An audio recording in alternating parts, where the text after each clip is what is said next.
All right, so we got the bed off. What do we do now? First and foremost, any sparks, anything, is gonna hit the window, it's gonna tear it up. Cover your windows up. I got weld blankets I'm gonna put over. I tried masking tape before. It'll go right through and then you're removing the tape and you're like, oh damn, my shit looks peppered.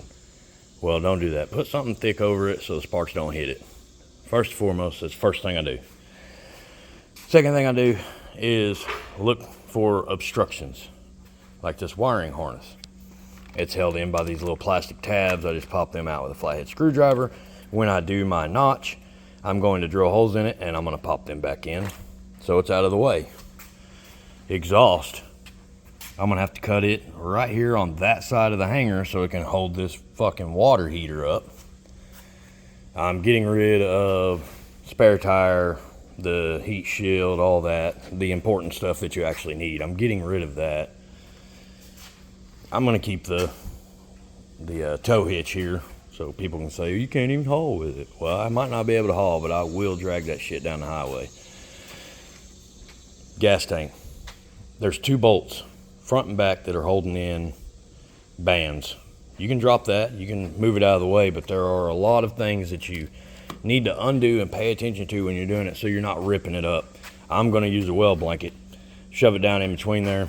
I've done multiple trucks like that. You wanna be safer than that, by all means, drop it. Remember, this is wide open. That's open. There's no cap on that. Cover that up. There's some fumes seeping out of there. And then, you know, by the time you know it, you'll be dead. So cover that up really good. But like I said, first and foremost, window obstructions, so on and so forth. People that don't know, leaf spring, frame, axle. When you're doing a flip kit, you're gonna undo the U-bolts on that. You're gonna undo this here, whatever your preference. I did this, it worked a lot better.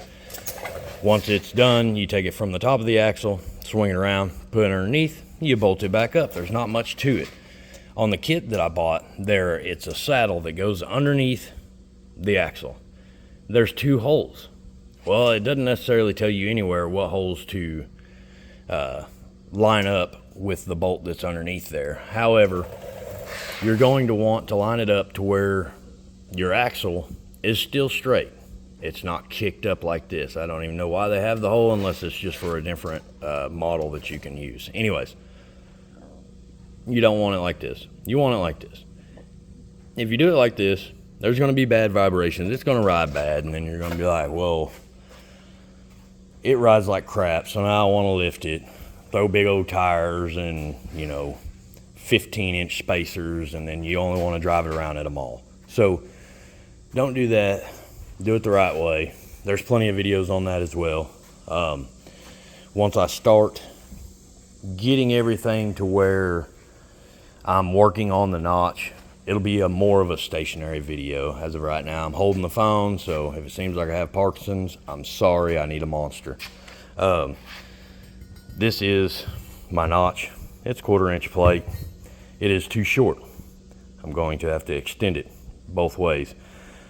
I will put my measurement of my opening, measurement of my height once I get there, because that seems to be the normal question I get. But it slaps right up there on the frame, and then it'll box everything in just like the frame already is. I haven't met or talked to or heard one comment about people cutting the frame and boxing it in and then saying, oh, that makes it weaker. It doesn't. It's just dealerships and insurance companies and stuff like that don't like it. So once I get more into that, it'll be more of a stationary video. I'll show what I'm doing. I'll show what kind of welder I got. I'll show the measurements. If there's any type of questions, anything like that, comments, concerns, or you just want to talk shit, freedom of speech, it's the best. Go ahead, and I will see you on the next one.